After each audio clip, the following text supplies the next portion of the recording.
back to the channel, and today a quick review for this. This is The Way of Kings by Sanderson. This is the first book in the Stormlight Archive, and this book came out in 2010, and it is a chunky boy. It's 1,252 pages in paperback, or about 1,000 pages in hardback. So it comes out about 380,000 words, and it took me about 2.5 weeks to read. I'm a slow reader though, so it may take you kind of 1.5 to 2 weeks, 10 to 12 days, somewhere in that region. Now, it's quite a big undertaking because it is epic fantasy. That is multi-POV epic fantasy, but it does it in a way that is quite smart.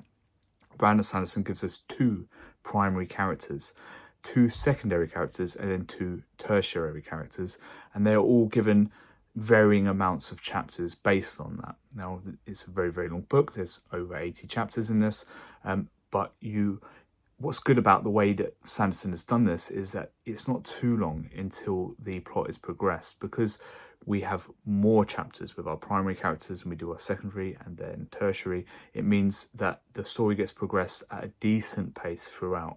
That doesn't mean that it didn't need a little bit more editing. There are a few chapters I found in here that, yes, they added a little bit to the world building, but they could have been removed and it probably would have been a bit of a snappier experience.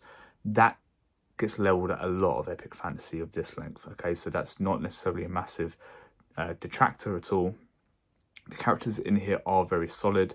The ones we're given the main POVs for are very easy to get into the shoes of. It's very comfortable. The magic system is very fun. So a lot of the combat, especially when the magic system has been employed, feels a lot like a John Woo action movie, very slick. You're kind of almost imagining these kind of action shots of people moving in slow motion.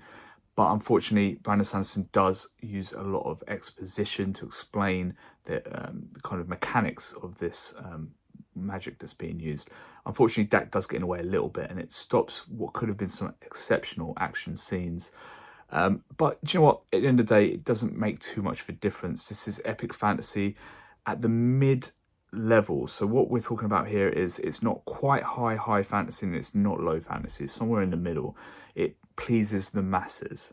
It's very easy to read. It's a very quick read. I know it sounds crazy because it's so large, but Sanderson is a very accessible writer, and that goes with, you know, the way he's set the POVs out, the way he's paced it. It builds to a nice final act action crescendo. The Sand launch everyone knows about isn't quite like an absolute steamroller in this, but he does build to it as he always does, and it is very, very satisfying, as it always is. It's epic fantasy almost to perfection. I'm going to give it a 4.5 out of 5. It's a little overindulgent, it's a little rich, but it's very inventive in its world building, and I did enjoy it quite a bit. So 4.5 out of 5 for The Way of Kings.